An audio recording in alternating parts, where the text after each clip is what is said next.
La clase de hoy va a estar basada en una charla del Rebbe que explica un comentario de Rashi. Ahora voy a explicar bien de qué se trata.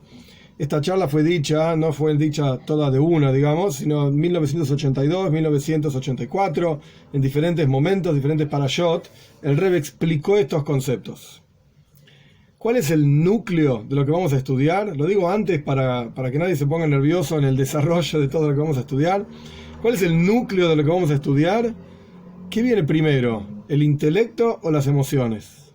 Y vamos a ver, al fin y al cabo, que yesh ve yesh. Hay casos en que primero viene el intelecto y hay casos en los cuales las emociones vienen primero. Y vamos a ver, más adelante, al principio no se van a dar cuenta, pero no hay que ponerse nervioso, como dije. Vamos a ver que el intelecto se identifica con lo masculino, las emociones se identifican con lo femenino. Entonces va a haber toda una discusión de si vienen primero las mujeres o primero los hombres. Que, de vuelta, hacia el final de la charla, donde está el núcleo real de la charla, ahí vamos a entender por qué hablamos de este tema, si primero vienen las mujeres o primero los hombres. Hay muchísimas, el Rebbe dedicó horas, yo diría cientos o miles de horas a explicar Peirush Rashi, a explicar el comentario de Rashi específicamente sobre la Torá, sobre el Humash, los 5 libros de Moshe. Rashi se llamaba Rabbi Shlomo Itzhaki, vivió en Francia, año 1100 aproximadamente, y es el padre, así es considerado, el padre de todos los comentaristas de la Torá. Escribió un comentario gigante a todo el Tanaj y a gran parte del Talmud también. Y de vuelta, su comentario es considerado como el primero. Si vos estudiás Talmud y no estudiás Rashi, no entendiste nada. Esa es la triste realidad. No entendiste. Y si estudiás el Humash, la Torá, sin Rashi, probablemente tampoco entendiste. Entonces lo que vamos a ver hoy es un comentario de Rashi, que en un minutito voy a decir sobre qué es y de qué es, etc. Un comentario de Rashi que aparentemente no suma ni resta y no es claro ni siquiera lo que quiere decir, ni está claro por qué lo dice donde lo dice. Vamos a ver que el Rebbe tiene varias preguntas sobre este comentario de Rashi. Paréntesis, no es el caso hoy, pero hay charlas del Rebbe sobre comentarios de Rashi que tienen, por ejemplo, 4 o 5 palabras, todo el comentario, y el Rebbe hace 8 o 9 preguntas sobre 4 o 5 palabras. Y ocurría antes del Farbrengen, antes de la reunión hasídica donde el Rebbe explicaba un determinado comentario de Rashi, ocurría que el Rebbe avisaba cuál Rashi iba a comentar, de manera tal que la gente lo estudie de antes, y ahí el Rebbe hacía de vuelta a veces 8, 9 preguntas, 10 preguntas sobre un determinado comentario que a veces tenía 4 o 5 palabras. No es el caso de hoy. Hoy el Rebbe va a hacer menos preguntas, pero vamos a ver que es un comentario que aparentemente no nos dice nada, no enseña nada. Pero vamos a ver la profundidad que el Rebbe le encuentra en el comentario de Rashi. Vamos a empezar. En la parsha de esta semana hay muchas historias, una parsha muy interesante, con muchos Rashis también, muchos comentarios de Rashi muy interesantes. Hoy nos vamos a detener en un asunto. El asunto es, Yaakov estaba en la casa de Labán. Labán era su suegro, era el padre de Rachel, de Lea, o Lea de Rachel, de Bilha, Zilpa también, así comentan nuestros sabios, las 4 esposas de Yaakov. Labán era un tipo bastante problemático, un hombre que se llamaba Labán, que quiere decir blanco, pero en realidad no era tan blanco como parecía. Al pica bala, de acuerdo a la mística, en realidad se refiere a un nivel espiritual súper elevado, pero no importa. Labán era un tipo difícil, tipo muy difícil. Entonces, después de 20 años de trabajo de Yaakov en la casa de Labán, Yaakov decide irse de la casa de Labán, lo consulta con sus esposas, las llama a Rachel, a Lea, y les consulta: muchachas, me quiero ir, ¿qué opinan? Y ellas dicen: sí, vámonos, ningún problema, nosotras te seguimos, donde vos vayas, vamos para adelante. Perfecto. Entonces Yaakov, para que Labán, su suegro, no le impida irse y no le haga problemas, etc., Yaakov decide escaparse. Se escapa de la casa de Labán. Después de 20 años de trabajo. ¿Cómo dice la Toira? ¿Cómo cuenta la Torá que Yaakov se escapó? La Toira dice, se levantó Yaakov, y acá viene la parte clave. Va'isa esbanav besnoshav alagmalim. Traducción literal, se levantó Yaakov y elevó a sus hijos y sus esposas en camellos. Ese era el flete, el transporte de la época, los camellos, hasta el día de hoy también se usan. Pero acá el punto es que, de vuelta, Yaakov primero levantó a sus hijos ya tenía 11 hijos, son de las 12 tribus, 11 hijos, primero a sus hijos y después a sus esposas. Esto es lo que dice la Torá. Enseguida aparece Rashi y comenta. Rashi comenta sobre el concepto de primero hijos y después esposas. ¿Qué dice Rashi? Las siguientes palabras. Lo que voy a decir es la traducción literal de Rashi, y vamos a ver que el Rebbe va a preguntar sobre esta cuestión y va a ser clave palabra por palabra de Rashi. ¿Por qué Rashi utilizó estas palabras y no otras? Así que de vuelta, el versículo dice hijos y esposas. Y Rashi dice que Jacob precedió varones a mujeres, y Esav, su hermano, Esav, va a aparecer más adelante, no en esta parsha, en la parsha que viene, precedió mujeres a varones. Como está escrito, de vuelta, está más adelante en la Toira, Vaikach Esav es Nashav Besbanav. Tomó Esav a sus esposas y a sus hijos. Más adelante, cuando Jacob se encuentra con Esav en la parsha que viene, y en la práctica tenían tanto ganado que no podían vivir juntos, se separan. Jacob se va para un lado, Esav se va para el otro. Cuando la Torá describe cuando Esav se prepara para irse y separarse de su hermano Jacob, de vuelta la Torá dice que Esav primero tomó a sus esposas y después a sus hijos. Este es el comentario de Rashi. Punto. Rashi no nos dice ni qué aprendemos de esto, ni nos dice si es bueno o no. De repente Rashi se pone a comparar a Jacob con Esav. ¿Y qué quiere decir esto? ¿Que estaba bien lo que hizo Jacob y que no estaba bien lo que hizo Esav?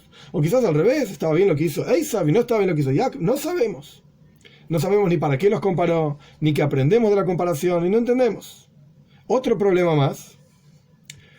Rashi es súper exacto y preciso. Cuando Rashi comenta algo es porque hay un problema que surge de la lectura de los versículos. Entonces Rashi viene y comenta sobre el problema, explica, digamos, la solución al problema.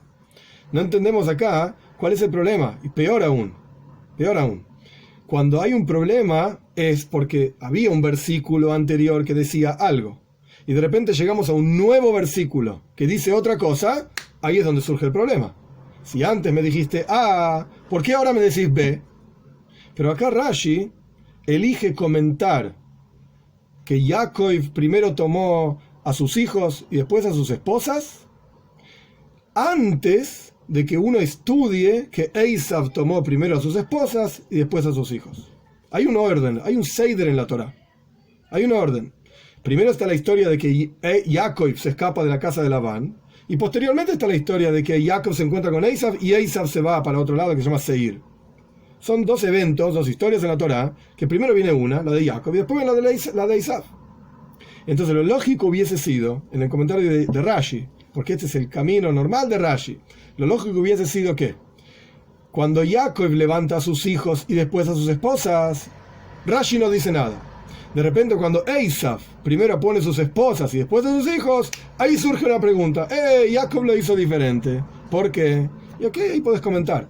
Pero acá Rashi no hace eso. En cuanto Jacob levantó primero a sus hijos y después a sus esposas, Rashi dice, momento, Esav lo hizo al revés. ¿Y a mí qué me importa? Todavía no llegué a la historia de Esav. No es el lugar. No es el lugar.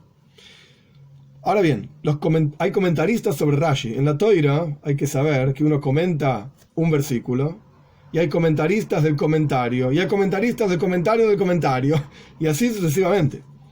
Entonces Rashi, al ser tan importante y tan significativo en nuestra historia, hay montones de comentarios sobre el comentario de Rashi. ¿Por qué Rashi dijo esto? ¿Cuál es la pregunta que viene a contestar? ¿Cuál es la enseñanza? Etcétera. Entonces hay comentarios de Rashi sobre este asunto. Sobre este asunto. Y los comentarios explican así. Mira, la realidad es que Rashi nos está mostrando lo negativo, lo desagradable de Esav y lo bueno de Jacob. ¿Por qué? Porque Esav primero ponía a las mujeres y después a los hijos. Para Esav lo más importante eran sus mujeres. Pero no la mujer como quien dice, mi esposa, mi querida, mi media naranja. No, la mujer como objeto. Es una cosa, como cualquiera puede entender, etcétera. Como Esav puede entender lo que es una mujer y el valor de una mujer, para él, no, lo único que sirve es para pasarla bien, como quien dice. Esto es la mente de Esav. Entonces, por eso, que está mal, obviamente, pero esto es la mente de Esav. Por eso Esav primero pone a sus mujeres. y después levanta a sus hijos. Pero Jacob, no. Jacob era al revés. Jacob no se casa con una mujer porque es un objeto. Jacob quiere formar una familia. Y el concepto de una familia es que vos, mujer, mi esposa, y yo vamos a tener hijos. Nos juntamos.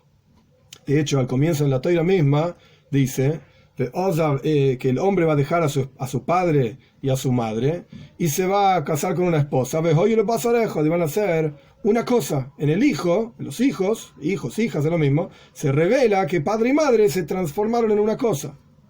Entonces la familia, para Jacob lo principal es la familia. No se casó con la mujer porque es un objeto. Entonces, ¿qué hizo Jacob? Primero los hijos y después las esposas. Así explican, esto no es la explicación del Rebbe, paciencia. Así explican los comentaristas de Rashi qué es lo que Rashi quiso decir con este comentario. Así explican. Ahora bien, el Rebbe dice que toda esta explicación no suena muy bien. No suena muy bien. ¿Por qué no suena muy bien? Porque en realidad, ¿cuál es la novedad de Rashi? ¿Qué es lo que nos viene a enseñar Rashi con esto? Cuando comenta, y no simplemente simplemente comenta que primero Jacob puso los hijos y después las esposas. Y ahí se avisó al revés, primero las esposas y después los hijos. Rashi no dice nada del Toigen, se dice, el contenido de por qué lo hizo. Los comentaristas de Rashi dicen, a mí me parece que lo dijo por tal cosa, pero Rashi no dice nada, no dice cuál es el contenido de por qué Jacob se comportó de una manera y Esav se comportó de otra manera. Rashi no nos está explicando nada, simplemente plantea el concepto. Mira, Jacob hizo así, Esav hizo así. No explica Rashi por qué. Y al respecto del cambio mismo, ¿cuál es la necesidad de que Rashi me diga esto? Rashi nos está mostrando lo que la Torá ya nos dice. Cuando vos lees los versículos, ¿qué dice el versículo sobre Jacob? Que primero levantó a sus hijos y después a sus esposas. Cuando continúas el relato leyendo la Torá, ¿qué dice sobre Esav? Que primero levantó a sus esposas y después a sus hijos. Necesito que Rashi me copie las historias de la Torá. Yo no sé leer la Torá, que necesito que Rashi me diga, mirá, el versículo 1 dice así, el versículo 2 dice así. Ya lo sé, lee los versículos. ¿Cuál es el hidush? ¿Cuál es la novedad de Rashi? ¿Qué es lo que viene a enseñar Rashi con todo esto? Peor aún, el Rebbe tiene más preguntas. Después van a ver cómo se aclara todo, es interesante cómo el Rebbe, observando simplemente el texto de Rashi, ahí explica todo. Y no hay que volverse loco para entender. Vamos a ver, paciencia. Más aún, el Rebbe pregunta, como también otros comentaristas preguntan, encontramos al respecto de Jacob.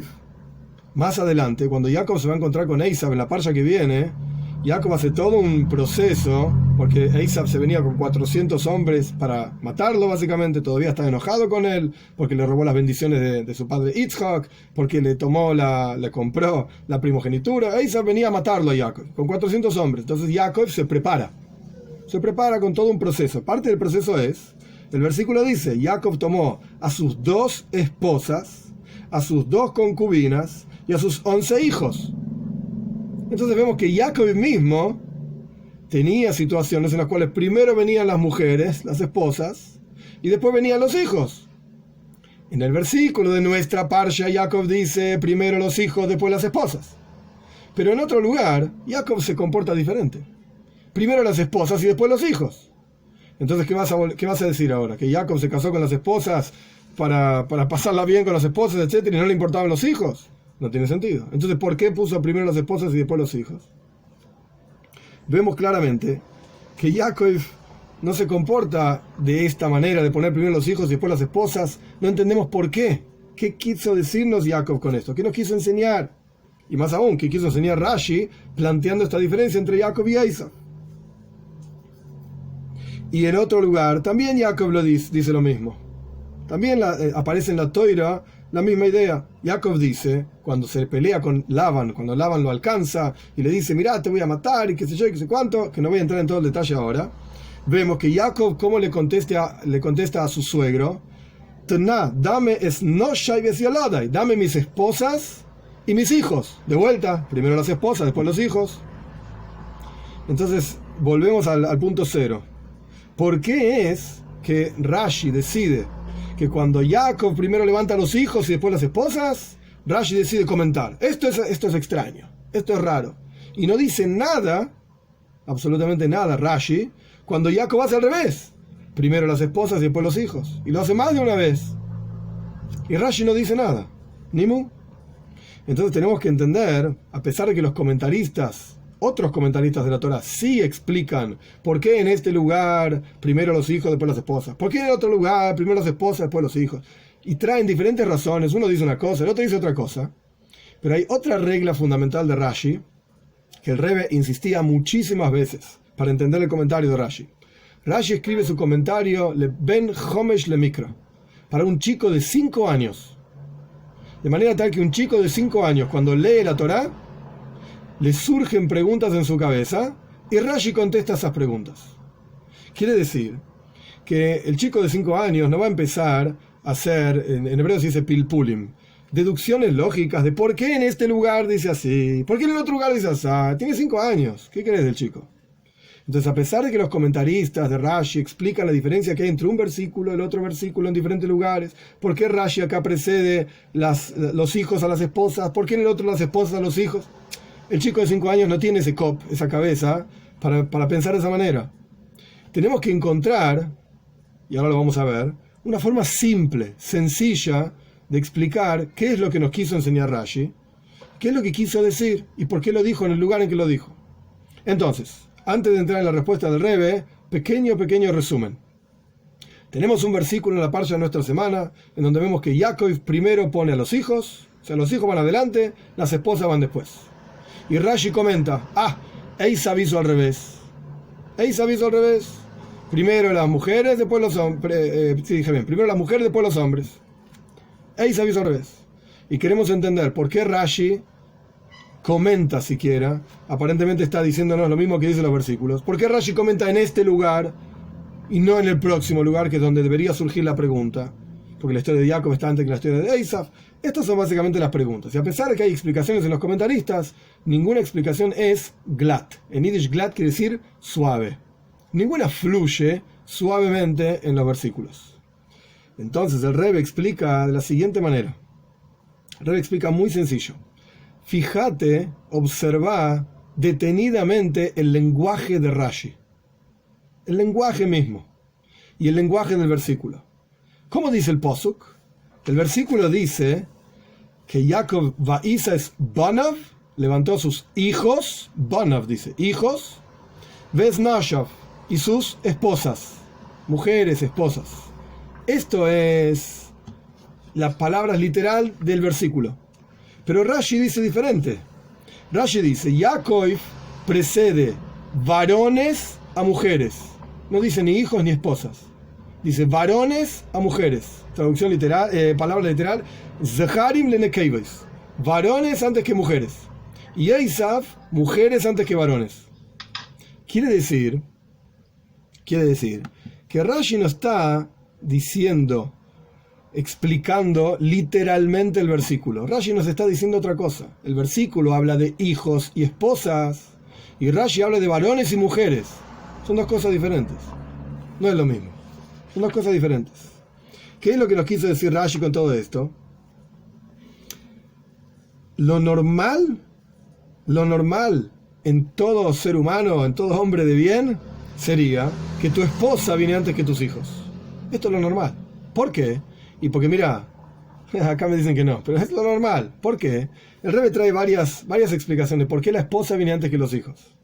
Punto número 1, es la madre de tus hijos. Vino antes que tus hijos. Antes te casaste con tu esposa, conviviste con ella, etc. Y después tuviste hijos. Entonces, ¿quién vino en tiempo antes? Tu esposa. Y si en tiempo está antes, es porque en importancia está antes. Es la madre de tus hijos. Y todo hombre le debe respeto a su esposa. De hecho, está escrito que la esposa debe tratar al marido al revés, ¿sí? La esposa debe tratar al marido como un rey.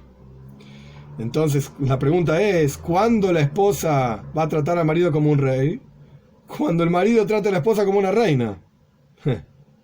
Entonces, si yo te trato como una reina, entonces, bueno, tratame como un rey. Pero empieza porque yo te trato a vos como una reina, entonces vos me podés tratar a mí como un rey. Pero si yo no te trato como una reina, porque soy un bestia, un animal, etc., entonces no tienen por qué tratarme como un rey, si yo soy un bestia y un animal. Entonces la esposa viene antes, uno le debe honor a su esposa. Paréntesis, acá el Rebbe no lo trae, pero es interesante, aparece en el Zohar, aparece en Hasidut, en varios lugares, el pensamiento hasídico, la esposa es la fuente de todas las bendiciones en la casa. Todas las brajot, todo el sustento, todo lo positivo, todo lo bueno que aparece en la casa es gracias a la esposa. Entonces lo mínimo que podés hacer es tratarla bien. Lo mínimo que podés hacer es tratarla bien. Tratarla como una reina. Es la fuente de todo lo bueno que tenés en tu vida. Cerramos paréntesis. Volviendo al texto, digamos, a la cuestión. ¿Por qué podríamos pensar que la esposa viene antes? De vuelta, porque en tiempo vino antes, es la madre de tus hijos, le debes respeto a tu esposa. Entonces Jacob tendría que primero haber puesto, cuando se escapaba de la casa de Labán, primero debería haber puesto a sus esposas en el camello y después a los hijos. ¿Por qué hizo al revés? ¿Por qué hizo al revés? Entonces el Rebbe explica, es interesante. ¿Qué eran los hijos de Jacob? Los hijos de Jacob eran pastores. A eso se dedicaban, eran pastores. Y en términos de ser pastor, de andar con las ovejas y tener que darles agua y de protegerlos, etc., en ese sentido, en ese aspecto específico, el hombre es más valioso que la mujer. Porque tenía que luchar contra personas que venían a llevarse a sus ovejas, tenía que estar solo en el medio del campo, del bosque, etc. Entonces, en ese asunto específico de ser pastor, el hombre tiene un valor superior, digamos, a la mujer. Entonces cuando Jacob se escapaba de la casa de Labán y volvía a la casa de su padre para pastar y ser pastores y establecerse en su vida, entonces Jacob puso primero a los varones y después a las mujeres. Porque el objetivo de lo que iba a hacer era, de vuelta, ser pastores. Y en ese único asunto, que es el que estamos estudiando ahora, hay un valor agregado, digamos, en el hombre por sobre la mujer. Entonces Jacob primero puso a los hombres y después a las mujeres. Por eso Rashi no dice hijos y esposa, porque si estamos hablando de hijos y esposa, ¿qué viene primero? La esposa, después los hijos. Pero Rashi no dice eso. Rashi dice primero varones y después mujeres. Porque Jacob está pensando en otra cosa, no está pensando en el honor a su esposa, está pensando en el trabajo que va a tener que hacer cuando vuelva a la casa de su padre, ser pastores, y en este asunto hay un plus, en el hombre por sobre la mujer. Por eso Rashi cambia el lenguaje del versículo, y no habla de hijos y esposas. Rashi habla de varones y mujeres. Esto, punto número 1, paréntesis, es interesante, encontramos también mujeres pastoras, no solamente pastores hombres. De hecho, Rachel misma, al comienzo de nuestra parsha, la Toira dice que Jacob se encuentra con Rachel, que Rachel estaba con el ganado de su padre Labán, de su padre Labán, y la Toira dice, Kirroya hi, porque ella era pastora. Oh, entonces encontramos mujeres pastoras también. Pero ¿por qué era pastora Rachel? Porque Labán no tenía hijos varones, solamente hijas mujeres. Entonces, bueno, ¿qué querés? Que necesito que me ayuden, que me pastoreen el ganado. Entonces, Rachel era pastora. Pero en cuanto, y esto lo vemos en nuestra parsha más adelante, en cuanto Labán empieza a tener hijos varones, encontramos que esos hijos son los que pastorean a sus ovejas. Entonces, Rachel, es verdad, era pastora, pero porque no había otra opción. No porque esencialmente uno mandaría a una mujer a hacer el trabajo de pastora. No. Es un trabajo de hombres. Entonces, porque hay criminales que te vienen a robar, hay animales que tenés que luchar contra ellos, tenés que espantarlos, etc. No es el trabajo esencial para una mujer, es trabajo para un hombre. Entonces, el hecho de que Rachel era pastora no es un problema con lo que el Rebbe está diciendo. Volviendo un poquito para atrás. ¿Por cuánto Jacob estaba pensando en que necesitaba ayuda de sus hijos para pastorear sus ovejas y todo su ganado? Entonces, primero Jacob puso a los varones y después a las mujeres. Porque si hubiese sido por esposa, primero viene la esposa. Y esta es la razón por la cual en todos los versículos encontramos que Jacob siempre pone primero a sus esposas y después a los hijos. Como dijimos antes, cuando habla con Labán, dame a mis esposas y a mis hijos. ¿Por qué?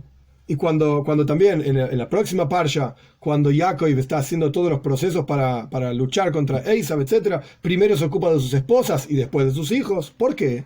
Porque esencialmente primero viene la esposa, después vienen los hijos. Pero acá, en este único lugar, es donde surge el problema. Jacob puso primero a los hijos y después a la esposa. Entonces ahí es donde surge Rashi y dice, ¿por qué? Debería haber sido al revés. ¿Por qué hizo esto Jacob? Entonces Rashi explica, porque puso a los varones primero y a las mujeres después. No por el hecho de hijos y esposas, varones primero y mujeres después. Y mujeres después. Hasta acá la explicación de Rashi, la primera parte por lo menos, de por qué Rashi surgió justamente en este versículo, donde Jacob pone primero a sus hijos y después a sus esposas, y acá comenta. Porque justamente acá donde surge el problema. Si la mujer y la esposa viene primero, ¿por qué Jacob puso primero a los hijos? Porque en este aspecto, Jacob priorizaba el varón. El aspecto varón, no el aspecto esposa, hijo, el aspecto varón. Porque tenía que ver con pastorear, y era lo que Jacob iba a hacer, etc. Muy bien. Pero, no entendemos ahora la segunda parte del Rashi. Rashi dice, Esav hizo al revés. Esav puso primero a las mujeres y después a los varones. ¿Qué viene a decir esto? ¿Qué nos viene a enseñar esta cuestión de Rashi? ¿Para qué la comparación entre Jacob y Esav? ¿Qué es lo que nos viene a enseñar? Entonces el Rebbe explica algo muy interesante. Muy interesante. Aparentemente, Esav quería mostrarse como un tzadik, como un justo. Y encontramos esto también, que Esav engañó a su padre Yitzhak, preguntándole cómo se diezmaba, cómo se saca el diezmo de la sal, cómo se saca el diezmo de la paja, que esto no se saca diezmo de esto, la halajá es que no hay que sacar diezmo, y es toda una cuestión larguísima explicar toda la cuestión. Pero el punto es que Esav se mostraba de una manera, pero era de otra. Entonces, para mostrarse como justo, ¿qué hizo Esav? Primero puso a las mujeres y después a los varones. Pero no porque honraba a su esposa. De vuelta, el lenguaje en Rashi es primero la mujer y después el varón. ¿Qué buscaba Esav con poner primero a la mujer y después al varón? ¿Por qué no puso primero a su esposa y después a sus hijos? Porque a Esav lo único que le importaba era que esto era una mujer. Punto. Como objeto, como cosa. Esto es lo único que le interesaba a Esav. Entonces él se quería mostrar como un tzadik, poniendo, entre comillas, a sus esposas antes que sus hijos. No, la mujer antes que el varón. ¿Por qué? Por el hecho de que es un objeto, mujer, nada más. Y solamente para mostrarse como un caballero. Pero en la práctica no lo hacía por ser caballero. Lo hacía por ser un objeto nada más. Por ser mujer como objeto. Por eso Rashi lo que nos muestra es el contraste entre Jacob y Esav. Jacob, que él tenía que ir a trabajar, pastoreando sus ovejas, etc., puso a los varones antes que las mujeres. ¿Por qué? Porque para pastorear es más valioso el varón que la mujer. Pero Esav, incluso para ir a vivir en un lugar que se llamaba Seir, así se llamaba, incluso para pastorear, ¿qué puso Esav? Primero la mujer y después al varón. Porque lo único que le importaba era que la mujer es una cosa, para, entre comillas lo digo, para pasarla bien, etc. Eso es lo único que le importaba a Esav. Y de hecho nosotros vemos que Esav, y Rashi lo dice en la parsha pasada, antes de casarse con una esposa, Esav igual casaba con Z, casaba mujeres para acá, mujeres de allá, no le importaba si era la mujer de este, la mujer del otro, hacía cualquier cosa, forzaba, violaba, robaba, no le importaba nada. Entonces le importaba a la mujer no porque es importante honrar a tu esposa, porque es una cosa, nada más, una más, vamos, próxima, ¿cuántas van en la lista? Esto es lo único que importaba a Esav, este era el punto de la vida de Esav. Entonces por eso Rashi dice, pone las mujeres antes que los varones. No pone a sus esposas antes que sus hijos. Las mujeres antes que los varones. Esto es todo lo que le interesaba a Esav. Muy bien. Con esto tenemos la explicación del Rashi. Podríamos, terminar acá. Esta es la primera parte de la charla. Lo que tenemos en conclusión es, ¿por qué Rashi comenta en este versículo? Porque justamente el comportamiento de Jacob es que siempre viene primero la esposa. ¿Por qué acá puso primero los hijos? Porque quería pastorear.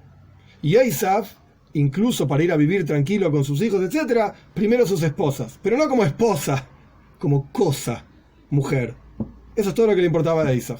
Entonces Rashi claramente nos está mostrando el contraste en contenido entre el comportamiento de Jacob y el comportamiento de Esav. Muy bien, esta es la primera parte de la charla. Vamos ahora a la parte, humildemente digo yo, más interesante de la charla. ¿Qué representa la mujer y qué representa el hombre en este caso? Hay muchas cuestiones, no es esto lo único, esto es una idea. ¿Qué es lo que representa la mujer y qué representa el hombre? Hay un libro muy famoso, Shalom, se llama Shnei Luchos Abris, Reb Shaya Horvitz se llamaba, año 1650 aproximadamente, Eretz Israel. Y él escribió muchísimas cosas, pero entre las cosas que escribió, que en Peirush Rashi, en el comentario de Rashi, podés encontrar Yeina Shel Toiro, el vino de la Torá. Podés encontrar los secretos místicos más profundos en palabras extremadamente simples en el comentario de Rashi. Entonces el Rebbe nos va a mostrar ahora cómo en este comentario de Rashi, que al principio pensábamos que era un comentario inútil, después el Rebbe nos mostró qué es lo que nos quería mostrar este comentario, nos enseñó que es el contraste entre Jacob y Esav, el mal comportamiento de Esav, que le importaba a la mujer como objeto nada más. Después de esto, ahora el Rebbe nos va a mostrar Yeina Shel Toira. ¿Cuál es la enseñanza, la profundidad de las palabras de Rashi? El Rebbe dice así: la razón más profunda de por qué Rashi trae el comportamiento de Esav cuando está hablando de Yaakov. ¿Qué pasa? En nuestra Parshat Vayetzei, se habla sobre Yaakov, no se habla sobre Esav. En la Parsha que viene se habla sobre Esav. En las Parashot anteriores se habló sobre Esav. Pero nuestra Parsha es una Parsha que habla de Yaakov. Y de repente, en medio de la explicación sobre Yaakov, Rashi dice, Esav hacía diferente.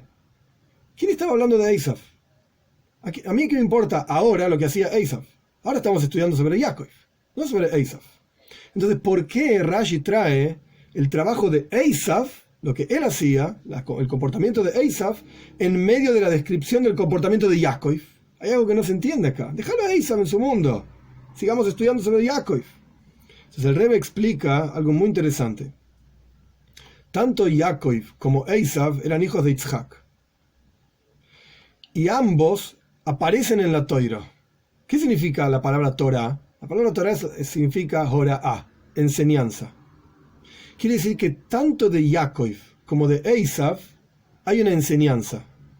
Y no solamente una enseñanza, sino más, por ejemplo, no violentes, no robes, no mates, que esto es lo que podríamos aprender de Esav, que esta es la forma que se conducía Esav. Tiene que haber una enseñanza, digamos, en Kedusha, en santidad, algo positivo que podemos aprender de Esav.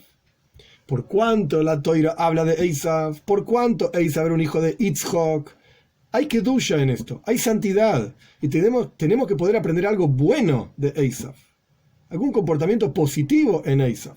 Pero ¿qué pasa? Esav decidió ser un animal, una bestia. Esav decidió robar, matar, violar, etc. Entonces, si Esav no se va a hacer cargo de su comportamiento positivo, Yaakov nos va a enseñar el comportamiento de Esav. Yaakov nos va a enseñar qué es lo positivo en Esav. Como que él va a asumir, digamos, la responsabilidad de Esav. Por eso, ahora vamos a explicar, paciencia. Por eso, en medio de la conversación sobre Yaakov, en medio de la explicación del comportamiento de Yaakov, hablamos sobre Esav. Porque hay algo de Esav en Yaakov. Yaakov asume el trabajo de Esav como propio y nos va a enseñar cuál es el comportamiento positivo que podemos aprender de Esav. ¿Cuál era el comportamiento de Jacob y cuál era el comportamiento de Esav? Ya dijimos, Jacob primero pone varón y después mujer. Y Esav pone primero mujer y después varón.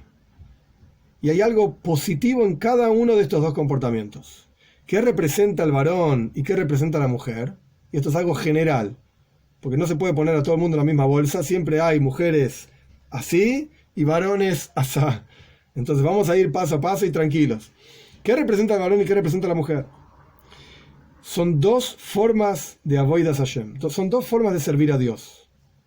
Que en cada uno de nosotros, en cada varón y en cada mujer, hay dos aspectos. Hay un aspecto masculino y un aspecto femenino. En cada uno de nosotros. ¿Qué es el aspecto masculino? Seichel, intelecto. Racionalidad. Frialdad. Calcular. Pensar. Este es el aspecto masculino de cada uno de nosotros. ¿Y cuál es el aspecto femenino de cada uno de nosotros? Hearts, el corazón, emociones, lo emotivo. Este es el aspecto femenino de cada uno de nosotros. Y hay una virtud en cada uno de estos por sobre el otro. Hay una virtud en lo intelectual por sobre lo emocional, y hay una virtud en lo emocional por sobre lo intelectual. ¿Cómo es esto? La virtud de lo racional, de lo intelectual, es que el intelecto sano, valga la aclaración, el intelecto sano es capaz de tomar cada cosa por lo que la cosa es. El intelecto suele ser totalmente objetivo e imparcial. Imparcial. El intelecto piensa, ¿esto qué es? Tal cosa. ¿Es bueno? ¿No es bueno? No importa mi propio interés. El intelecto sano, lamentablemente muchos de nosotros no tenemos intelecto sano, pero el intelecto sano es emes, es la verdad de cada cosa, como la cosa es. Esta es la virtud del intelecto. Pero los sentimientos, las emociones, son totalmente parciales, totalmente subjetivas. En lugar de tomar la cosa como es como yo tomo esa cosa. El enfoque en lo intelectual es la cosa. El enfoque en lo emocional es yo. Cómo yo siento esto. Cómo me afecta a mí. Cómo lo tomo yo. No como la cosa es. ¿Qué me pasa a mí con esa cosa? De vuelta, el intelecto es qué es esa cosa y la emoción es qué me pasa a mí con esa cosa. Son dos mundos diferentes. Totalmente diferentes. Totalmente diferentes. Por el otro lado, esto aparentemente es una virtud del intelecto por sobre la emoción. La emoción es subjetiva, el intelecto es objetivo. Pero por el otro lado hay una virtud en la emoción, en el sentimiento, por sobre el intelecto. ¿Cuál es la virtud del sentimiento por sobre el intelecto? Que el intelecto es muy frío, muy calculador. Es seco, frío. Por el otro lado, las emociones son calientes, son fuertes, son como un sentimiento. Te late el corazón más fuerte. El cerebro es muy calculador, muy frío. La emoción es caliente, tiene vida. Tiene vida. Y al ser que el intelecto es algo frío, el intelecto se relaciona con cada cosa de acuerdo a una medida determinada. Yo entiendo esta cosa así, esta cosa es tal, y tiene tal definición, y por lo tanto le corresponde tal actitud. Es medido, tiene un límite el intelecto. Por el otro lado, las emociones tienen una cualidad de infinito. Tiene una cualidad de que la persona se entrega con toda la fuerza y va para adelante. A veces correcto y a veces no, pero esa es la virtud que tiene la emoción, que tiene toda la fuerza y va con todo para adelante y no tiene límites. No tiene límites. Cuando amo algo, cuando quiero algo, nada me va a parar. Y la persona va con todo. Acá no estamos juzgando si está bien o no está bien. Estamos diciendo, hay una virtud de lo emocional por sobre lo intelectual. Lo intelectual no va con todo. Lo intelectual tiene un límite, frialdad, calcular, corresponde o no corresponde, es o no es, va o no va. Las emociones no miden nada de esto. La emoción va para adelante y chao. Tiene esta cualidad infinita que no tiene el intelecto. Entonces vemos virtud en uno por sobre el otro. El intelecto toma la cosa, la emoción, o sea, el intelecto es objetivo, la emoción es subjetiva. Y por otro lado, el intelecto es limitado, la emoción es infinita. Y esta es justamente la diferencia entre el comportamiento de Yaakov y Esav. No nos olvidemos, Yaakov primero puso a los varones y después la mujer. Yaakov primero puso lo intelectual y después viene lo emocional. Esav al revés. Pero hay algo positivo en Esav, vamos a ver que es impresionante, interesantísimo. Esav primero puso a la mujer, lo emocional y después lo intelectual. ¿Qué representa esto? ¿Qué significa esto? Esta parte de la charla la voy a leer de adentro, porque es muy interesante como el Rebbe lo explica. El Rebbe dice así: el orden natural, en general, es, como dice la Toira al comienzo, él, el hombre, va a gobernar por sobre la mujer. Así dice la Toira. Este es el orden natural. Entonces, ¿qué representa esto en lo que nosotros estábamos hablando de intelecto y emoción? El orden natural, lo normal es que el intelecto gobierna por sobre las emociones. El intelecto gobierna por sobre las emociones. Emociones desenfrenadas pueden ser extremadamente dañinas. Si uno solamente se deja llevar por el corazón, si solamente se deja llevar por lo que siente, puede ser extremadamente malo y extremadamente dañino.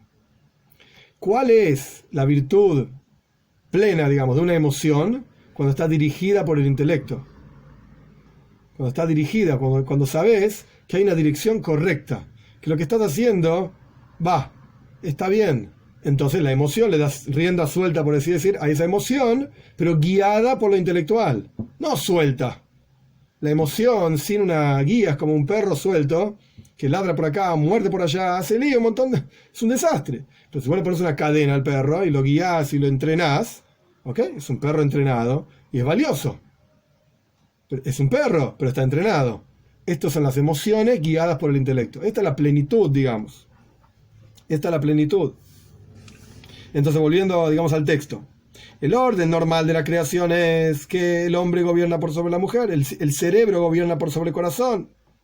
Las cualidades emocionales deben ser guiadas por el intelecto.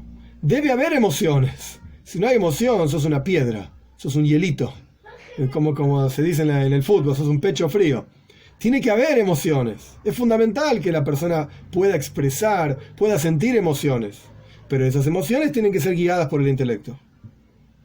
Porque si la persona, simplemente en el texto, ya lo dije, si la persona va tras sus inclinaciones del corazón, la cosa puede dañar no solamente al cerebro, sino que dañar también al corazón mismo. Solamente cuando las emociones son guiadas, dirigidas por el intelecto, entonces los deseos del corazón automáticamente son como corresponden. Porque después de todo, el intelecto le pone un límite a la emoción. Atkan, esto sí, esto no. Pero a veces, y esta es la parte más interesante de toda la sije, esto es el comportamiento de Yaakov, el comportamiento normal. Primero varón, después mujer, primero intelecto, después emoción. Pero hay veces que no es así. Hay veces en que hay situaciones que la persona tiene que servir a Dios por encima de lo normal, por encima del orden clásico, digamos, normal de la creación, que dijimos que era que el cerebro gobierna el corazón. Hay veces que no. Hay veces que uno debe servir a Dios de otra manera. ¿Cuándo? Cuando hay impedimentos, ocultamientos, oposición al servicio a Dios, cuando algo te impide por alguna razón servir a Dios, entonces no alcanza a servir a Dios en forma limitada de acuerdo a lo que el intelecto dicta, sino que ahí necesitas servir a Dios de una forma superior. Tenés que entregarte totalmente. Esto se dice en hebreo, Mesirus Nefesh. Tenés que entregar tu vida por Dios. No estamos hablando de que alguien te va a matar, no estoy diciendo esto. Tenés que entregarte con rienda suelta a Dios. Esa rienda suelta, esa entrega absoluta a Dios, se expresa y se revela en el corazón, y no en el intelecto. Cuando uno se entrega totalmente a Dios, o en una relación, cuando uno se entrega totalmente al otro, ahí uno empieza a sentir al otro como el otro es, y no solamente a entender al otro, a sentir al otro, a sentir el placer del otro, a sentir la alegría del otro, a sentir los sufrimientos del otro, pero sentirlos como propios. Pero esto solamente en una pareja, solamente pasa cuando uno está totalmente entregado al otro, no en forma racional. Bueno, estoy acá porque quiero una familia, me casé con una mujer y tenemos una familia juntos, y bueno, hay que arreglar las cosas, cuando hay dificultades vamos a tirar para adelante, tiramos para el mismo lado. Esto es algo racional. Acá no estamos hablando de esto. Acá estamos hablando de que cuando hay dificultades, a veces hay dificultades en la pareja, tenés que entregarte totalmente al otro, al punto tal que empezás a sentir al otro.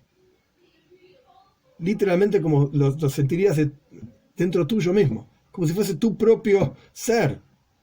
Eso es porque realmente estás entregado al otro.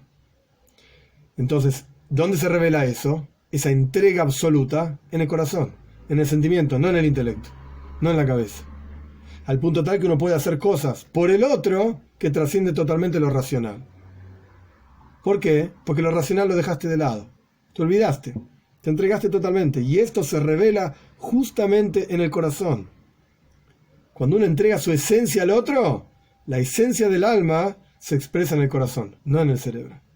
Porque el cerebro le pone límites a todo, y el corazón no. Hay un poquito más de la sija, de la charla. Es interesante como el Rebbe, digamos, lo termina. Vamos a terminar la idea. Esta es la alusión en el comentario de Rashi, que Yaakov primero puso los varones y después las mujeres. Y Esav puso primero las mujeres y después los varones. La avoida, el trabajo de Yaakov, ¿cuál es? El trabajo de Yaakov es un tipo que estudiaba Toira y que hacía todo beseider, en forma ordenada, con un seider, con un orden. Primero este, después lo otro. Entonces, ¿cuál es el orden normal, natural del ser humano como ser humano? Lo intelectual viene primero, después viene lo emocional. No somos animalitos que, como siempre digo, en la mística judía, el Kelev, el perro, es la muestra, digamos, clásica de lo que es emociones. Porque el Kelev, en hebreo, es kulo y leiv, todo corazón. No tiene mente, digamos. Estoy diciendo que los perros son tontos, estoy diciendo que no hay una cuestión intelectual. Es una cuestión emocional nada más. Es una cuestión emocional. Esto es el concepto de Kelev, Kulo y Leiv, todo corazón, son las mismas letras básicamente. Entonces, Yaakov es lo opuesto a esto. Yaakov es el orden normal, que primero viene lo intelectual, después viene lo emocional. Pero dentro de Yaakov mismo, en el servicio a Dios de Yaakov mismo, existe un Esav. Existe una forma de servicio a Dios diferente, en donde primero viene lo emocional y después viene lo intelectual. ¿Qué significa esta forma de servicio a Dios diferente en Esav? Significa justamente este concepto de Mesirus Nefesh, de entrega absoluta, a través de este trabajo que Jacob mismo lo hace, pero lo hace en forma de Esav. O sea, cuando la Toira habla de Jacob y Esav como ambos hijos de Yitzhak, cada uno tenía una enseñanza profunda en términos santos y puros, kedusha, santidad. La enseñanza de Jacob era el orden. La enseñanza de Esav era lo supraordinario, digamos, lo extraordinario, por encima de lo normal. Después Esav se fue a los caños, digamos, se fue a cualquier lado y empezó a hacer cualquier cosa con su vida. Ok, ese es el problema de Esav. Entonces Jacob asumió en su propio mundo, en su propia vida, enseñarnos el trabajo de Esav. Por eso, en medio de la historia de Jacob, Rashi dice, ojo, porque Esav hacía diferente. Esav hacía otra cosa, dentro de Jacob mismo. ¿Qué hacía Jacob? Lo ordinario. Intelecto primero, corazón después, emociones después. ¿Qué hacía Esav? Entrega total. Mesirus Nefesh. Y esa entrega total revela en el corazón una energía extremadamente poderosa y fuerte. De manera tal que después la persona baja toda esa energía a lo racional, pero empezó por lo emocional, empezó por una entrega total, empezó por ir para adelante, por así decir. Yo me voy a entregar totalmente a Dios, yo me voy a entregar totalmente a mi pareja. Y es interesante, el Rebbe explica que esto es una de las ideas de por qué hay un versículo, es un pasuk en Irmiyahu. Irmiyahu dice, Nekeiva tesevev gover, que en la época de Moshiach la mujer va a estar por encima del hombre. Dijimos que la Toira dice al comienzo de la Toira, vos, hombre, vas a gobernar por sobre ella. Eso es un versículo en la Toira. El hombre gobierna por sobre la mujer. Ese es el orden de Golus, de exilio. El orden que nosotros vivimos ahora. Pero ¿cómo va a ser en la época de Moshiach? De que iba la mujer, va a rodear, va a estar por encima del hombre. Y como está escrito también, lo cantamos todos los viernes a la noche en Kiddush, que la mujer de valor es la corona de su marido. ¿Qué quiere decir que una mujer de valor? No que es fuerte, de valor, una mujer valiosa, quiero decir. Es la corona de su marido. ¿Qué es una corona? La corona está arriba de la cabeza. La corona rodea la cabeza y está arriba de la cabeza. Una mujer de valor, valiosa, trasciende a su marido. Está por encima de su marido. Esto es la forma que va a ocurrir en la Geula, en la redención, en la época de Moshiach. Y justamente tiene que ver con esta parsha, con lo que estamos estudiando. ¿Por qué? Porque hay una forma de servicio a Dios que es la entrega total. Esto es lo que representa este servicio a Dios, que primero la mujer, lo femenino, y después lo masculino. Es la entrega total a Dios. Y justamente, ¿cuándo vamos a estar totalmente entregados a Dios? Cuando venga Moshiach. Cuando podamos percibir a Dios de otra manera, no ahora, en Golus, en exilio, que la presencia de Dios está oculta. Justamente por eso nos enseña Rashi, fíjense la profundidad de lo que el Rebbe extrae de un comentario que parecía totalmente inocuo, sin sentido, sin gusto, sin necesidad, fuera de lugar. Hay un tipo de trabajo Yaakov, hay un tipo de trabajo Golus, exilio, primero lo racional, después lo emocional. Y hay un tipo de trabajo Moshiach. Y justamente por eso el Rebbe termina explicando que este comportamiento de Yaakov era una preparación para encontrarse con Esav, con su hermano. Nuestros sabios explican, la parsha que viene, Parshas Vayishlach, se encuentran Esav y Yaakov. Y Esav quería refinar, al revés dije, Yaakov quería refinar a Esav. Yaakov quería refinar a Esav. Y cuando se va a encontrar con él, espiritualmente hablando, es decir, desde una perspectiva más profunda, no en términos simples, desde una perspectiva más profunda, Yaakov estaba listo para la redención, para la Geula, para Moshiach. Pero Esav no. Esav no estaba preparado. Y por eso seguimos en Golus, y por eso seguimos en el exilio, que este último exilio se llama el exilio de Edom, el exilio de Esav justamente. Porque todavía estamos trabajando y refinando Esav. En otras palabras, todavía estamos trabajando para aprender a entregarnos a Dios. La parte racional, que primero viene lo intelectual y después viene lo emocional, esto ya lo aprendimos, ya lo entendimos. Pero todavía seguimos kvetching, se dice, como quejándonos y trabajando y esforzándonos para revelar en nuestro interior la esencia de la Neshama, la esencia del alma, que cuando se revela en el interior de cada uno, la esencia del alma se revela en el corazón, como dijimos anteriormente, en este aspecto femenino de cada uno de nosotros, en la emoción. Y esto es justamente lo que seguimos trabajando. Y esto es justamente la preparación de Yaakov para encontrarse con Esav, con su hermano.